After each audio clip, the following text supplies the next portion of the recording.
C'est une histoire qui n'a jamais été racontée auparavant.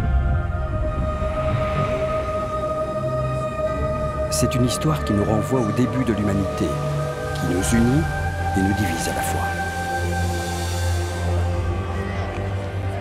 C'est l'histoire de la perception que nous avons les uns des autres. C'est une histoire qui s'écrit avec les couleurs de notre peau. La couleur de la peau humaine est un magnifique arc-en-ciel sépia. La peau est le plus grand organe du corps humain et sa couleur a une signification majeure. Le concept de race est initialement né du postulat qu'un groupe de personnes est meilleur qu'un autre, et les scientifiques ont alimenté cette conception erronée en classifiant les gens par leur couleur.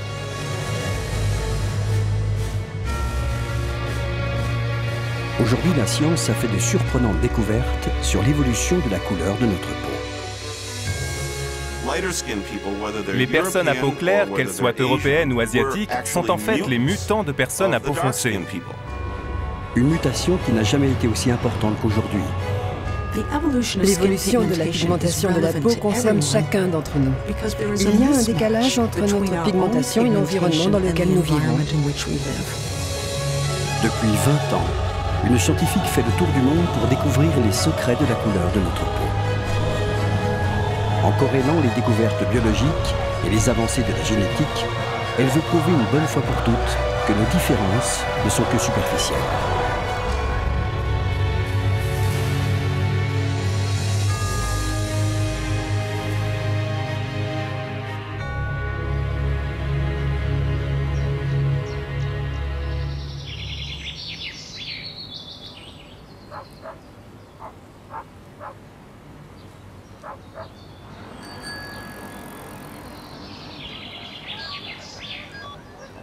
Le professeur Nina Jablonski est à la tête du département d'anthropologie de l'Université de Pennsylvanie.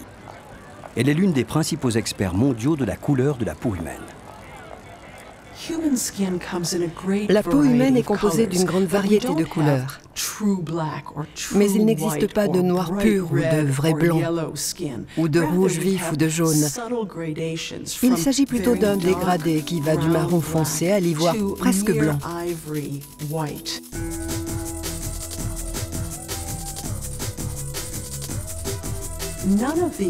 Aucune de ces couleurs n'est vraiment brute. Chacune est très subtile avec un dégradé presque infini d'une nuance à une autre.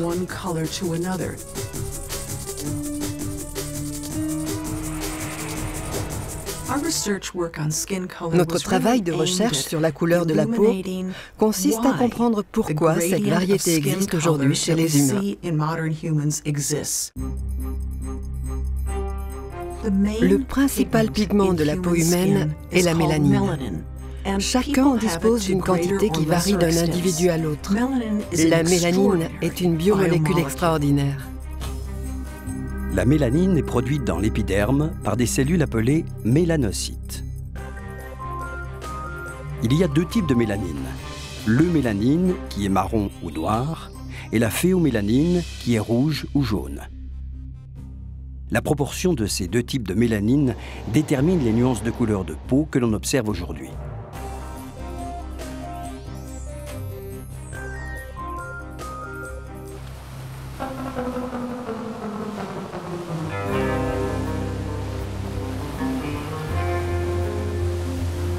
Mais la mélanine n'apporte pas que la couleur. Elle assure également une protection. La mélanine est une protection naturelle contre le soleil très performante, car elle n'absorbe pas uniquement les rayonnements ultraviolets, mais elle neutralise les effets chimiques résultant de ces rayonnements ultraviolets. C'est un remarquable produit de l'évolution.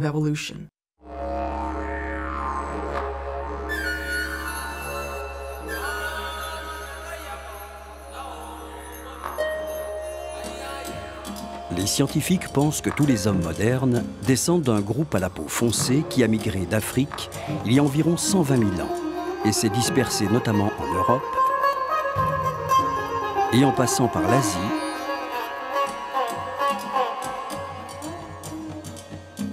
jusqu'en Australie. À travers le monde, les hommes se sont progressivement adaptés à leur nouvel environnement et au cours de dizaines de milliers d'années, l'arc-en-ciel sépia des couleurs de peau a lentement évolué.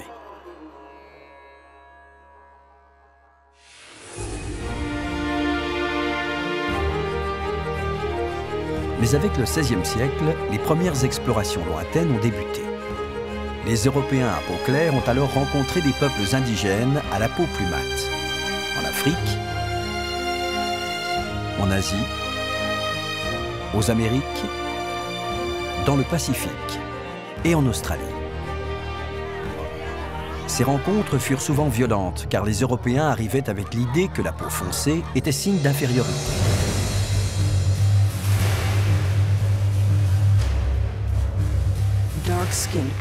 On percevait les gens à peau foncée comme des gens sans vertu. La noirceur de la peau était associée aux ténèbres, aux forces du mal et à une absence de sens moral. Partout, les communautés indigènes furent déchirées. Dans certains pays comme l'Australie, le gouvernement avait pris la décision d'élever systématiquement les enfants à peau noire hors de leur population indigène. La peau claire correspondait à un idéal de vertu. La gradation qui allait de l'ombre à la lumière, renvoyant clairement à des valeurs morales.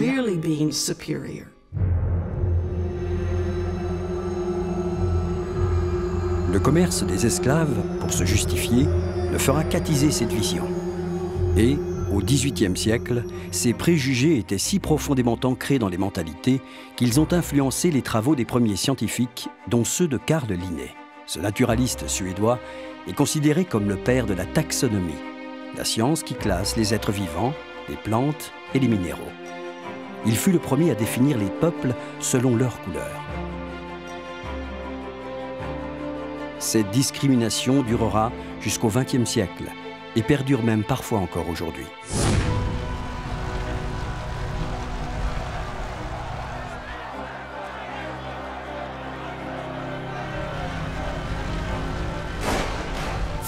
Le milieu scientifique a toujours été réticent à voir des chercheurs s'engager dans l'étude de l'évolution de la couleur de la peau.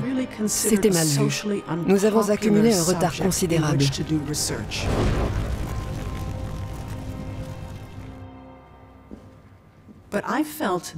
Mais j'ai estimé, pour ma part, que notre société était assez mûre pour aborder cette question, pour l'aborder de manière scientifique.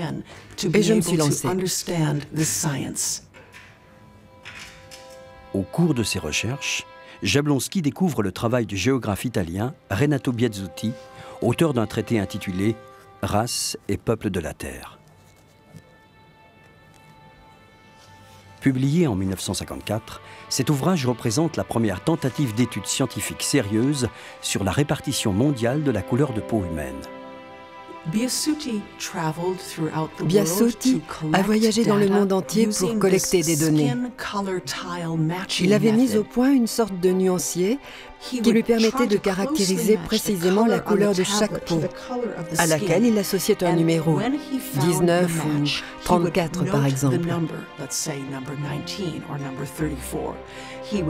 Il examinait une personne, répertoriait sa couleur grâce à son nuancier, passait au suivant et ainsi de suite. Une personne après l'autre, une population après l'autre. Cela a pris des années. En utilisant les informations rassemblées par lui-même et d'autres scientifiques, Biasutti a créé une carte du monde des couleurs de peau indigènes. Ce qui saute aux yeux sur sa carte, c'est la géographie des pigmentations, du foncé au clair. Les changements dans l'espace se font de manière progressive, graduée. C'est le premier atlas des couleurs de la peau, une étude pionnière qui a servi de base à toutes les recherches ultérieures. Biasutti avait observé, mais il n'avait pas expliqué cette répartition. Je suis certaine que Biasutti avait commencé à comprendre que la lumière du soleil était fortement liée à l'évolution de la couleur de la peau, parce qu'il était tout à fait évident que les gens à peau mate se trouvaient dans des secteurs où il y a beaucoup de soleil.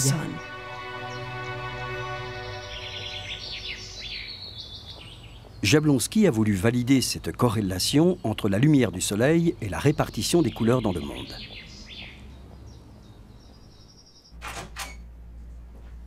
Elle a fait appel à l'un de ses collaborateurs les plus proches, le géographe George Chaplin, par ailleurs son mari. Chaplin avait accès à l'immense base de données des satellites de la NASA montrant les niveaux d'ultraviolet à travers la planète.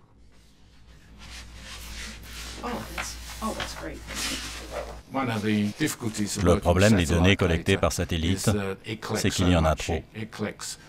30 000 rapports par jour, tous les jours, pendant 14 ans. C'est 191 millions de données à analyser. À partir de ces données, Chaplin a réalisé l'atlas le plus complet sur les rayonnements ultraviolets à travers le monde. L'Antarctique sur cette carte apparaît avec un niveau faible en ultraviolet, ce qui est logique dans une région polaire. Nous avons constaté que le rayonnement ultraviolet était lié à la latitude, mais qu'il était également lié au taux d'humidité présent dans l'air, dans les montagnes, et ainsi de suite. Donc il n'est pas simplement dû à la latitude, c'est beaucoup plus complexe. Chaplin et Jablonski ont comparé les variations de niveau des rayonnements ultraviolets avec la répartition de la couleur de peau des peuples indigènes. On voit bien le fort gradient de pigmentation en Afrique. On trouve les peaux les plus sombres dans les zones les plus sèches de l'Est africain, juste au sud du Sahara. Et les populations les plus claires en Afrique du Nord, en Afrique du Sud et en Afrique de l'Ouest, où il y a un taux d'humidité plus élevé. Cette concordance que Chaplin et Jablonski ont mise en évidence se vérifie dans 90% des cas. Un pourcentage aussi élevé ne peut être le fruit du hasard. Cette très forte corrélation appelle clairement une explication évolutionniste. À partir de ce constat, on peut imaginer les étapes de notre histoire ancienne. Même très ancienne. Celle de nos ancêtres en Afrique, là où l'aventure de l'homme a commencé. Nous sommes sur la route de l'Orges Haile, un site préhistorique très important dans la vallée du Rift.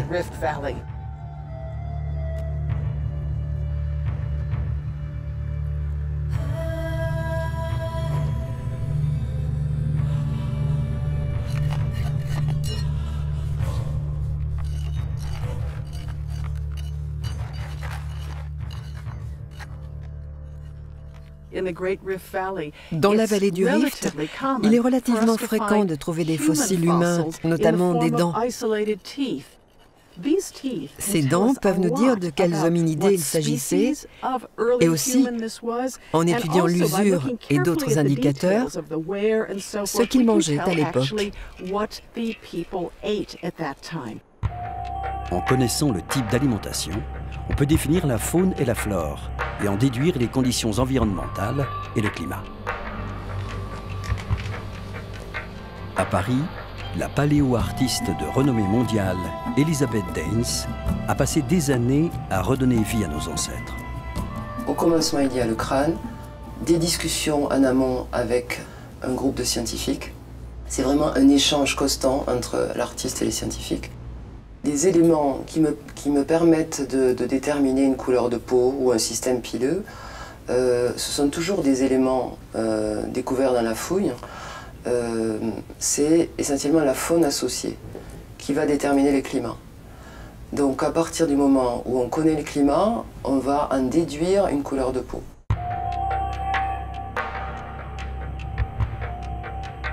Il y a des millions d'années, lorsque nos ancêtres australopithèques vivaient dans l'Est africain, le climat était plus humide et l'environnement plus vert.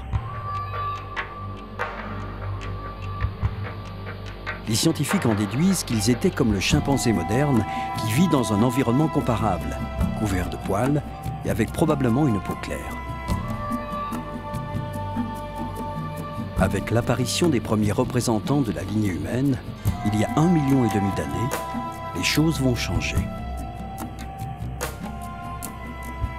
Leur squelette nous montre qu'ils possédaient une bipédie parfaite. Les humains, il y a 1,5 million d'années, étaient assez modernes pour ce qui est de leur apparence et des proportions de leur corps, mais aussi apparemment dans leurs activités. C'étaient de grands marcheurs, de grands coureurs.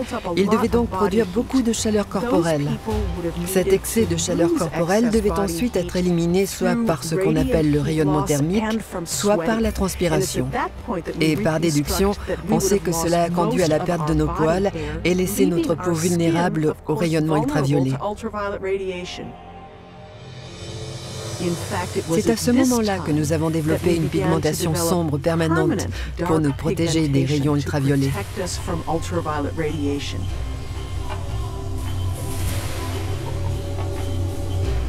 Mais pourquoi se protéger du rayonnement ultraviolet? En quoi la lumière du soleil a-t-elle un effet néfaste sur notre organisme? Pour les scientifiques, c'est principalement parce que la pigmentation joue un rôle important dans la prévention du cancer de la peau.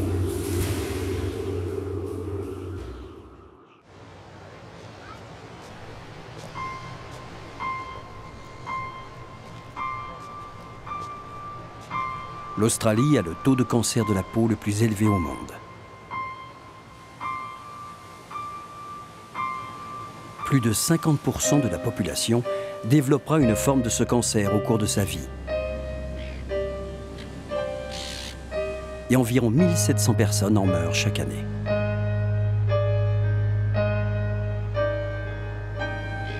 Le professeur Rick Sturm de l'Université de Queensland examine un échantillon de peau humaine normale.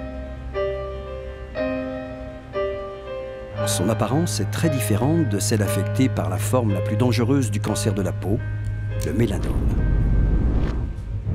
Le premier symptôme du cancer de la peau, c'est un changement de la pigmentation. Un grain de beauté se forme, il commence à vous démanger, peut-être même à saigner. Les cellules migrent dans les couches inférieures de l'épiderme et c'est à ce niveau-là que se développe le cancer. Et la cause en est bien souvent une trop forte exposition au soleil. Pour beaucoup de jeunes sur cette plage, les dégâts occasionnés par le soleil cet été pourraient être une bombe à retardement biologique. Cette prédisposition au cancer est liée au fait de vivre dans l'hémisphère sud. Nous avons les taux les plus élevés de rayonnement UV. Les causes sont aussi génétiques, une large proportion de notre population étant originaire d'Europe du Nord, de Grande-Bretagne, d'Irlande et d'Écosse. À la différence de cette population à peau claire, les aborigènes à la peau mate sont parfaitement adaptés à l'environnement. Ils développent 10 fois moins de cancer de la peau que les Australiens d'origine européenne.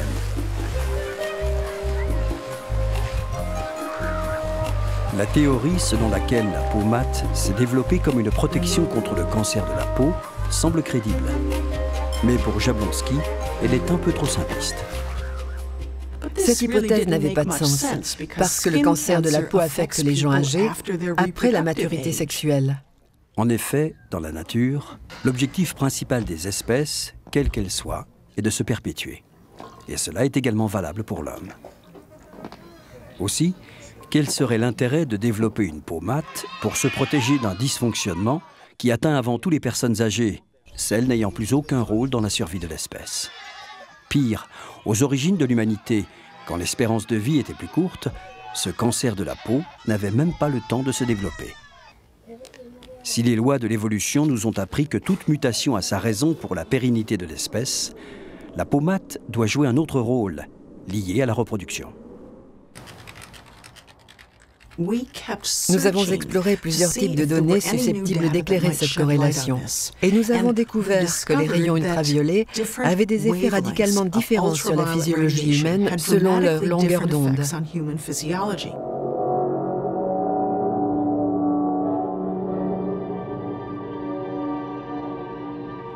L'analyse plus fine de ces rayonnements ultraviolets invisibles émis par le Soleil a permis de les différencier en fonction de leur longueur d'onde. Ainsi, on distingue principalement les rayons ultraviolets A des rayons ultraviolets B, les UVA et les UVB. Les rayons pénètrent sous la peau. Les UVB peu profondément et les UVA très profondément. Ils sont moins bien absorbés, mais 10 à 100 fois plus nombreux que les UVB. Les UVA sont plus nombreux, pénètrent plus en profondeur, leurs effets sont plus importants. Les UVA parviennent même jusqu'au système sanguin. Pour Jablonski, la relation entre rayonnement ultraviolet et reproduction devait être là. La forte corrélation entre les UVA, ceux qui ont la plus grande longueur d'onde, et la pigmentation de la peau, nous indiquait clairement que la mélanine devait avoir pour fonction de protéger l'un des composants du sang. Aussi, nous avons cherché dans le sang ce qui pouvait être essentiel à la bonne reproduction de l'espèce humaine. Cette molécule primordiale à la reproduction et qui circule dans le sang, Jablonski allait la découvrir par hasard lors d'une conférence. En 1991, je travaillais à Perth en Australie et j'étais allée assister à une conférence fascinante sur des carences en folate et les malformations congénitales qui s'ensuivaient. Cette conférence était donnée par le professeur d'épidémiologie australien de renom, Fiona Stanley. C'était extraordinaire de pouvoir conduire des recherches sur les folates et la prévention du spina bifida. Les malformations comme le spina bifida et comme l'anencéphalie où l'enfant n'a pas de cerveau sont vraiment très sévères. Une majorité d'enfants, un peu plus de la moitié, meurent à la naissance. Les autres sont très handicapés. Il s'agit d'une lésion de la moelle épinière, donc du système nerveux central. Ils sont paralysés. Spina bifida signifie colonne fendue en deux.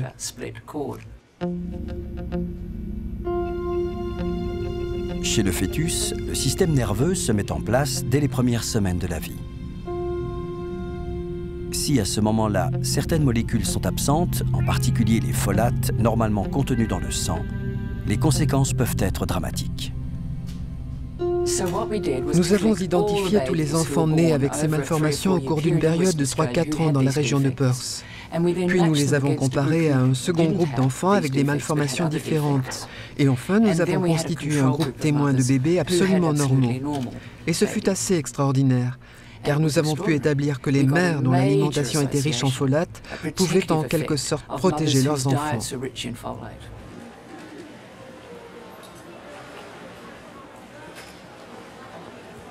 Les folates sont des vitamines solubles dans l'eau que l'on trouve dans les légumes verts feuillus et les céréales.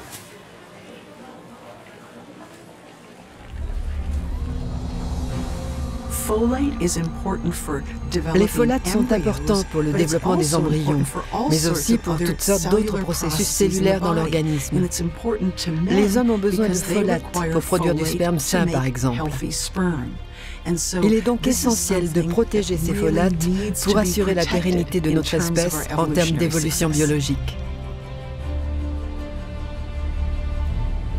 Lors de leurs recherches sur les folates, les scientifiques ont apporté à Jablonski une autre information essentielle. Une exposition prolongée à un rayonnement ultraviolet intense peut détruire le folate qui circule dans le sang et ainsi provoquer des malformations chez le fœtus.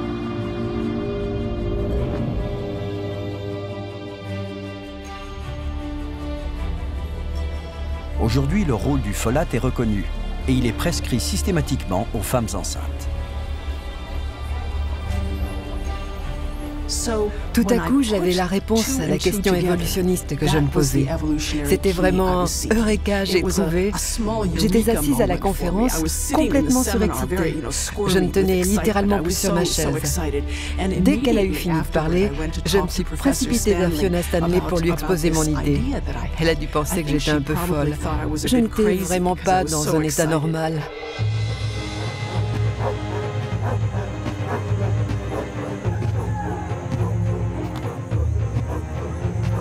L'apparition d'une peau mate chez nos ancêtres fut certainement un des jalons importants dans l'évolution de l'espèce humaine. En limitant la pénétration des UVA et en protégeant ainsi les folates nécessaires au bon développement du fœtus, la peau sombre était un excellent atout dans les zones très ensoleillées de l'Afrique, berceau de l'humanité.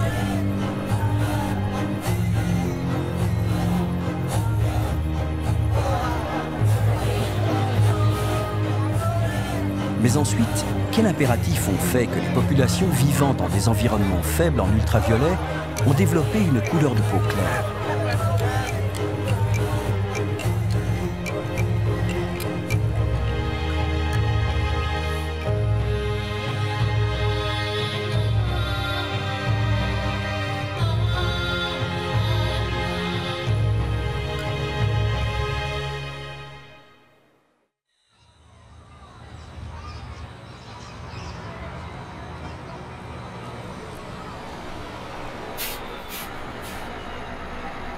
Nous sommes au Kenya. Le bus scolaire dépose, comme tous les matins, les élèves d'une école primaire.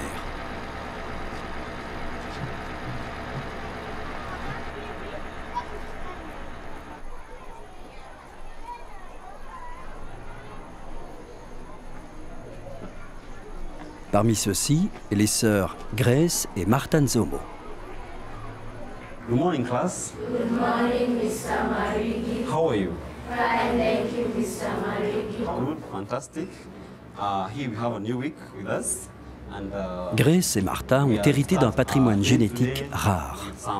Toutes deux souffrent d'albinisme, une absence de pigmentation de la peau et de l'iris des yeux. Are you ready for the lesson? Yes. Very good. Now I want you to have your mathematics books. L'albinisme est causé par une mutation majeure de l'ADN, privant presque totalement ceux qui en souffrent de mélanine.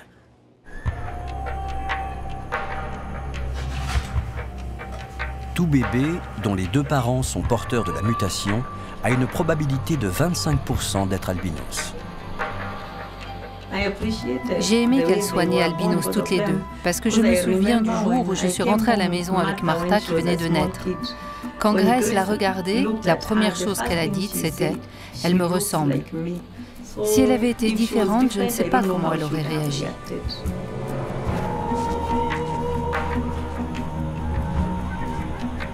Mais le fait est que les Africains porteurs d'albinisme font souvent face à une forte discrimination.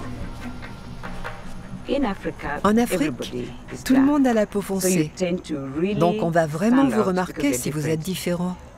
Je ne me suis jamais sentie aussi bien dans ma peau que quand je faisais mes études en Angleterre. À quelques exceptions près, les gens ne pouvaient pas déterminer si j'étais kenyane ou scandinave. Donc c'était bien. Cela ne me dérange pas qu'elle soit albinos. Oui, c'est compliqué, mais nous avons appris à gérer, en les protégeant du soleil en particulier, en leur mettant de la crème et en les couvrant de la tête aux pieds. Elles n'ont pas été très affectées, pas trop.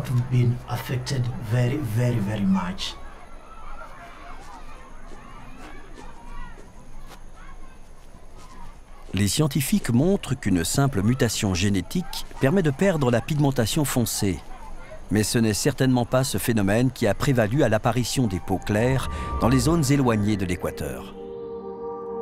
Une peau claire n'est pas une peau dépourvue de pigments, comme les peaux d'albinos. C'est une peau à prédominance de phéomélanine. Les peaux claires laissent passer plus de rayons ultraviolets sous la peau. Mais cela n'a pas été nuisible, bien au contraire, cela a été très bénéfique. Alors comment expliquer ce paradoxe apparent? Sous des latitudes peu ensoleillées, le soleil serait cette fois bénéfique à la pérennité de notre espèce pour les personnes à peau claire? Cette fois, c'est l'histoire qui va apporter la réponse que cherche Jablonski. Elle va venir avec l'épopée de la révolution industrielle à la fin du XVIIIe siècle. Dans les grandes villes industrielles comme New York, Londres et Paris, des enfants y avaient développé des difformités osseuses épouvantables. La cause, c'est le rachitisme. On estimait au début du 19e siècle que 80 à 90% des enfants vivant à Londres étaient rachitiques. À Glasgow aussi, aux Pays-Bas également, les enfants étaient rachitiques. Le rachitisme était un problème de santé publique majeur. Les scientifiques ont rapidement compris que c'était l'absence de soleil qui entraînait une carence néfaste au développement des enfants. Quand ils migraient des campagnes vers les villes, les gens avaient tendance à s'installer dans des quartiers où les habitations étaient relativement serrées les unes aux autres. Les enfants qui vivaient dans ces ruelles n'étaient pas exposés à la lumière du soleil. En plus, ces gens se chauffaient au charbon, ce qui produisait une fumée considérable, et cette pollution empêchait la lumière du soleil de passer. Nous nous sommes rendus compte que les UV, aussi nocifs soient-ils, avaient aussi un aspect très bénéfique. Les ultraviolets sont nécessaires à la production de vitamine D.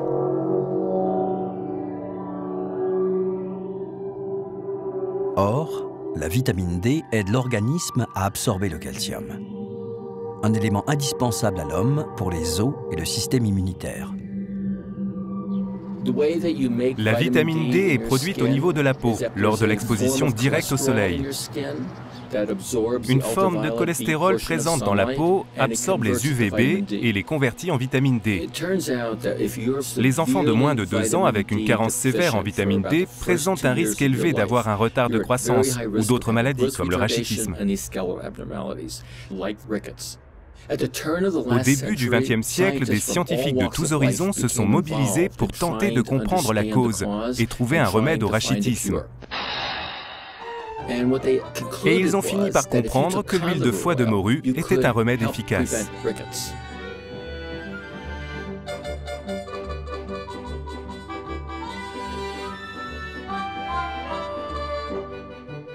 Les enfants du monde entier ont alors été nourris de force à cette huile de poisson riche en vitamine D. Et au début des années 1920, le rachitisme avait pratiquement disparu.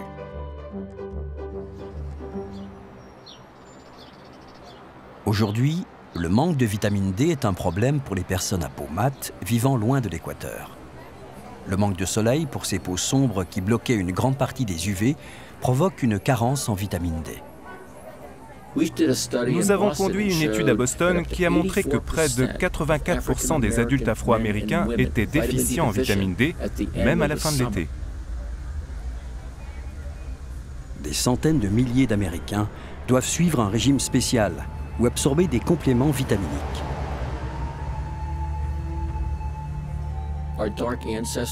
Nos ancêtres à peau foncée n'auraient pas pu survivre en Europe du Nord ou en Amérique du Nord à cause du manque de soleil. La peau noire est aussi efficace qu'un écran total et ils n'auraient pas pu naturellement produire assez de vitamine D. Cette carence aurait entraîné retard de croissance, complications à l'accouchement, atrophie musculaire, prédisposition à certaines maladies infectieuses. En un mot, les Noirs auraient été décimés s'ils avaient migré vers des latitudes très éloignées de l'équateur.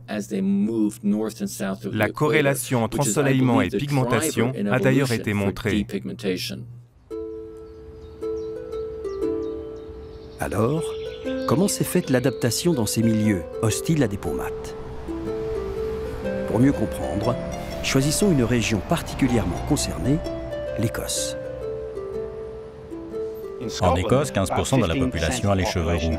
Les roux, comme on le sait, ont la peau très blanche et ont tendance à avoir des taches de rousseur qui apparaissent quand ils s'exposent au soleil, auquel ils sont extrêmement sensibles. Les roux ne bronzent pas bien. La dépigmentation de cette population semble être la réponse de leur adaptation à un environnement faible en ultraviolet.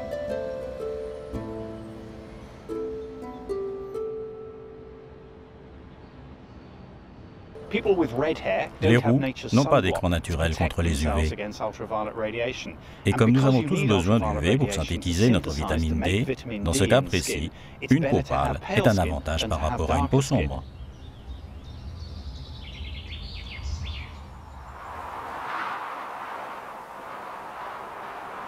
Si nous suivons la progression des hommes toujours plus vers le nord, nous observons un autre cas d'adaptation exceptionnelle de l'homme à son milieu.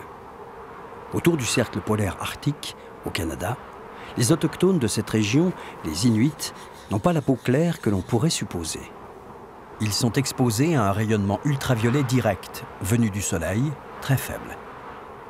En revanche, leur peau est mate parce qu'elle est également soumise à une forte réflexion de ces rayonnements sur la neige et la glace. De plus, la protection contre le froid implique que la surface de peau exposée à l'air libre soit limitée. L'apport en vitamine D de ces populations devrait donc être dramatiquement faible. Les Esquimaux et les Inuits, quand ils tuaient un phoque ou un ours blanc, mangeaient toujours un peu de sa graisse ou une tranche de foie. Et il s'avère que ce sont d'excellentes sources de vitamine D. Donc ils avaient appris très tôt qu'ils avaient besoin d'intégrer de la vitamine D dans leur régime alimentaire.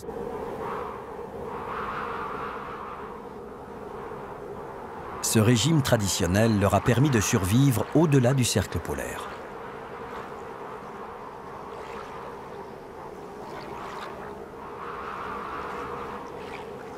Mais aujourd'hui, leur style de vie a changé et les Inuits s'approvisionnent dans des supermarchés.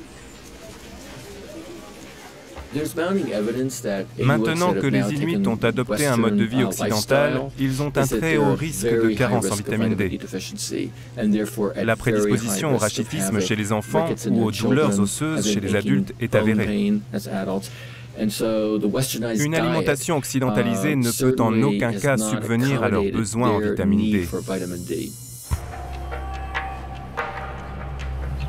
Même si les modes de vie modernes faussent quelque peu les règles du jeu, nous pouvons affirmer que les couleurs de peau se sont développées au cours de l'évolution, de façon à empêcher les effets destructeurs des rayons ultraviolets, mais aussi afin de permettre à la lumière du soleil de pénétrer suffisamment pour produire de la vitamine D. Mais plus important encore, la couleur de la peau change également chez les individus au cours de la vie.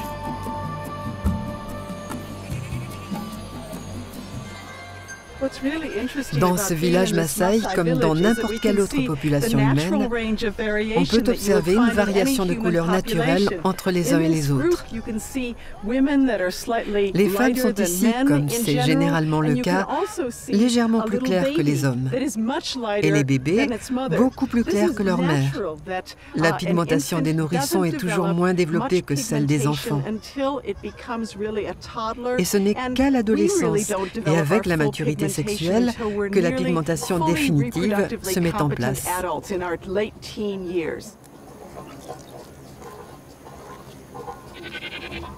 L'enfant a la peau plus claire que ses parents car il a besoin de plus de rayons ultraviolets pour stimuler la production de vitamine D, vitale pour son jeune organisme en pleine croissance.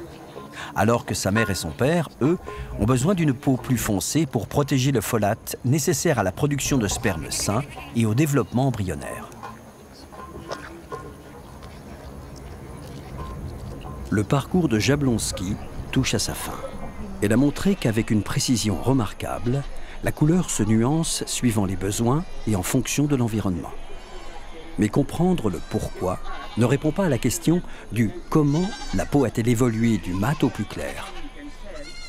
La réponse, une fois encore, viendra par une voie inattendue, par les raies noires et blanches du poisson zèbre. En 2005, le chercheur Kes Cheng expérimentait sur ces animaux. J'ai beaucoup de poissons zèbres dans mon laboratoire, car je suis généticien et j'étudie comment les mutations cancéreuses se produisent. Et j'utilise la pigmentation pour détecter ces mutations. Il se trouve que la peau claire de ces poissons nous apprend également beaucoup sur la manière dont les Européens et les humains en général sont devenus plus clairs de peau.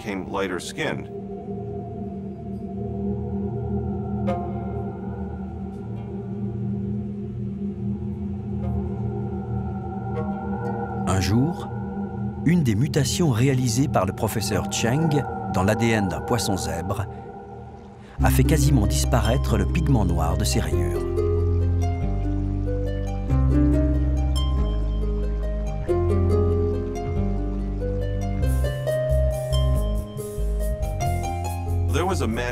Il y a eu un moment magique pour moi dans cette recherche, quand j'ai reçu les résultats qui montraient que le nombre, la taille et la quantité de pigments dans le poisson zèbre à peau claire avaient tous diminué. C'est exactement la même chose qui est arrivée chez les humains. Non seulement les peuples à peau claire, qu'ils soient européens ou asiatiques comme moi, descendent de peuples à peau noire, mais en plus, une mutation est à l'origine de cette évolution de la couleur de la peau. Ce que cette découverte a de remarquable, c'est que jusque-là, nous avions seulement des indices qui nous avaient fait penser à une éventuelle mutation. Mais nous n'avions aucune preuve concrète. Maintenant, nous l'avons. Les hommes à peau claire qui vivent loin de l'équateur sont bien des mutants, leurs ancêtres ayant eu la peau sombre. Plus intéressant encore, ce n'était pas la première fois que cette mutation apparaissait dans l'histoire de l'humanité. Après plus de 10 années de travail, la génétique a apporté une nouvelle pièce au puzzle de l'épopée de la couleur de peau humaine. En 1994, un groupe de scientifiques a mis au jour dans une grotte à El Cidrón au nord-ouest de l'Espagne des squelettes de néandertaliens, une espèce d'hominidés aujourd'hui éteinte. Les Néandertaliens avaient les mêmes ancêtres que l'homme moderne, mais ils ont migré de l'Afrique vers l'Europe beaucoup plus tôt et se sont développés indépendamment. Le site d'El Cidrón nous donne une image de Néandertalien. Nous y avons trouvé une famille complète avec des adultes, des adolescents, un enfant et un enfant en bas âge.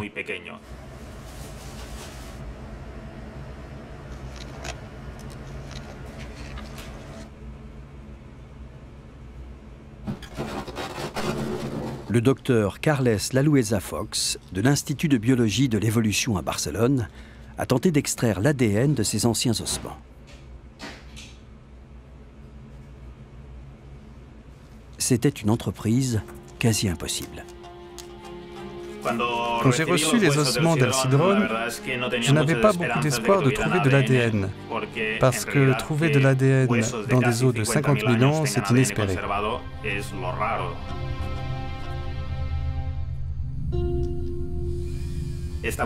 Cet échantillon, nous le meulons et extrayons le matériel génétique. À la fin d'un long processus de laboratoire, nous avons ce que nous pouvons appeler un précipité, contenant de minuscules échantillons où, si tout s'est bien passé, se retrouvent des millions de fragments de l'ADN original.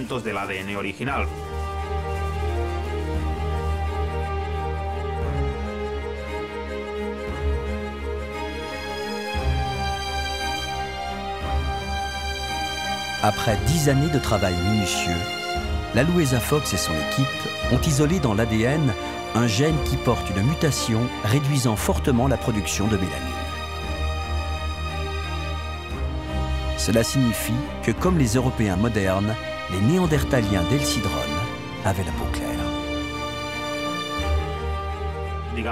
Nous pouvons dire qu'il y a eu une évolution convergente entre la lignée humaine venant d'Afrique et celle de Néandertal un demi-million d'années avant l'apparition des hommes modernes.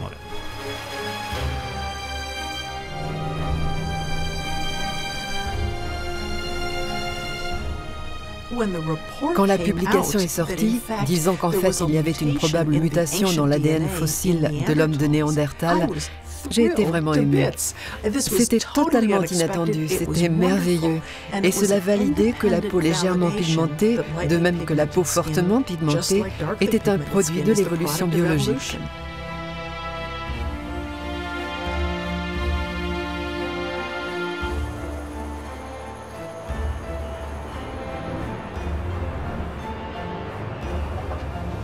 La science a mis en évidence le délicat équilibre entre la couleur de notre peau et notre environnement.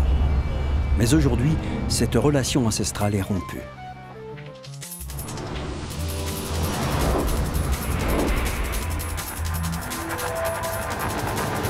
Le XXe siècle a vu des migrations de masse sans précédent à travers la planète. L'arc-en-ciel sépia de couleur de peau humaine s'est mélangé comme jamais auparavant. La population de la plupart des villes du monde est constituée de gens qui sont souvent très éloignés de leur contrée d'origine. Des millions de gens à la peau claire vivent maintenant dans des pays soumis à de forts niveaux de rayonnement ultraviolet. Et des millions de gens à la peau sombre vivent maintenant dans des pays où les niveaux d'ultraviolet sont très bas. Les humains sont aujourd'hui en décalage avec leur environnement naturel, parce qu'il n'y a souvent plus de correspondance entre la couleur de la peau des personnes et le niveau d'ultraviolet là où ils vivent. Si nous ne nous préoccupons pas de ce déséquilibre, les problèmes de santé augmenteront. Nous savons que les gens à peau claire qui s'exposent beaucoup au soleil augmentent le risque de cancer de la peau. À l'inverse, et de manière tout aussi, si ce n'est plus préoccupante, il y a le problème des gens qui travaillent à l'intérieur et ne sont jamais exposés au soleil de l'année. Aujourd'hui, nous avons tous bien intégré le fait qu'il ne faut jamais s'exposer directement à la lumière du soleil et toujours se protéger. Aussi, si vous appliquez une crème solaire avec un facteur de protection de 30, ce qui est généralement recommandé, votre capacité à produire de la vitamine D est réduite de 95%. Les enfants et les adultes passent plus de temps à l'intérieur pour travailler ou jouer sur ordinateur et évitent de s'exposer au soleil. C'est la raison majeure de l'épidémie de carence en vitamine D à laquelle nous assistons à travers le monde. Serions-nous en train de rompre le fragile équilibre mis en place par des millénaires d'évolution? Les fondements de notre succès en tant qu'espèce et de notre bien-être en tant qu'individu reposent sur l'équilibre avec notre environnement.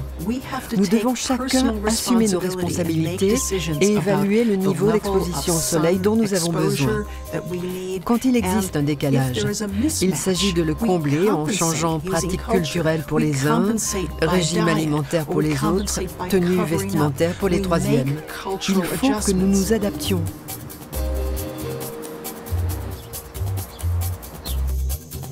Aujourd'hui, pouvons-nous véritablement faire abstraction de l'environnement, quel qu'il soit, et quelle que soit la couleur de notre peau? Nous avons maintenant infiniment plus de connaissances sur le sujet que nous n'en avions il y a une décennie, ce qui nous permet de vivre partout et de vivre bien, quelle que soit la couleur de notre peau.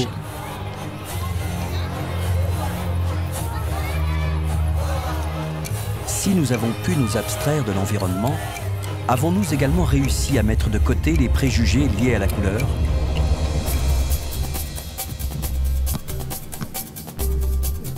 Au Brésil, il existe une diversité, un mélange de gens qui ont migré à des époques différentes. C'est une situation assez unique, avec une grande variété dans les origines, les héritages culturels.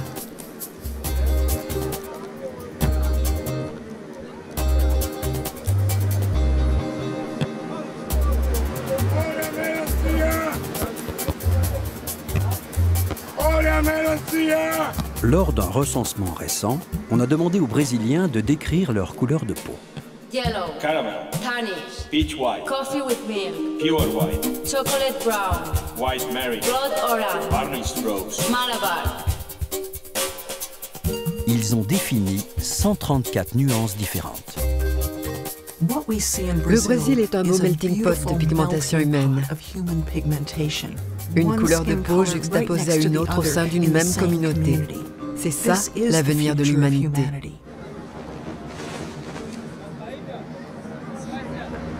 Mais cette apparente mixité cache encore des situations qui nous rappellent les malentendus du passé.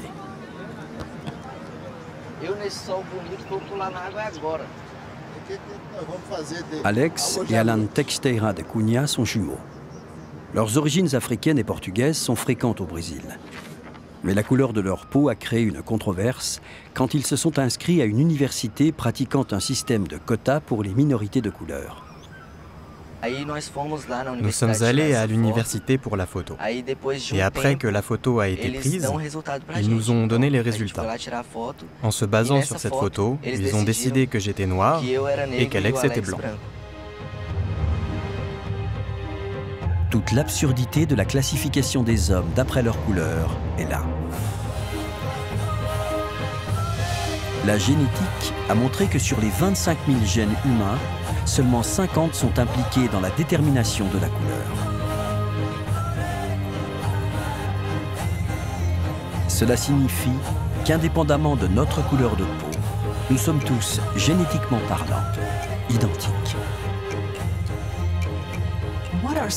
Si notre savoir scientifique nous apprend une chose, c'est bien que toutes les tentatives de classification des individus selon le seul critère de la pigmentation de la peau sont nulles et non avenues.